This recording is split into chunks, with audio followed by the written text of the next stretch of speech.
ఇది జీవో 2022లో అంటే YSR CP government లో ఉండేటప్పుడు ఈ జియో ఇష్యూ చేశారు. అయితే విషయం ఏమైందంటే కరెక్ట్ గా 15 days బ్యాక్ 20 days బ్యాక్ మాకు అన్ని కలిపి ఒకే పోర్టల్లో అంటే సింగిల్ విండో విధానం తీసుకొచ్చి ఆ సింగిల్ విండో విధానంలోని ఇప్పుడు మన electrical department permission, R&B permission, panchayati municipality permission, police permission, electricity permission, ఈ 5 పర్మిషన్స్ డెఫినెట్ గా మనకి వినాయక మండపం పెట్టాలంటే ఉండాలి. ఇంతకు ముందు ఏం చేసేవారంటే ఒక్కొక్కరు ఒక్కొక్క దగ్గరికి వెళ్లి పర్మిషన్ తీసుకునేవారు. మేము అలా కాకుండా ఒక జాయింట్ ఇన్స్పెక్షన్ పెట్టి ఒక జాయింట్ సింగిల్ విండో విధానం పెట్టాం.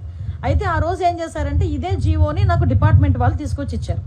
ఇస్తే నేను యాస్ట్రీస్ గా ఈ జీవోలో ఏదైతే ఉందో మేము దాన్ని చెప్పడం జరిగింది. అయితే ఈ విషయం తెలుసుకున్న వెంటనే గౌరవ సీఎం గారికి విజ్ఞప్తులు వచ్చినాయి. గౌరవ సీఎం గారు కూడా దీని విషయం మీద మమ్మల్ని అడిగిన వెంటనే సార్ ఇలా జరిగింది, ఇలా జీవో ఉంది అంటే ఇమ్మీడియట్ గా ఆపండి, ఎవరు కూడా రూపాయి కూడా కలెక్ట్ చేయొద్దు. ఎస్పెషల్లీ ప్రతి సౌండ్ సిస్టమ్ కి మనకి ఏదైనా మనం సౌండ్ సిస్టమ్ పెట్టామంటే దానికి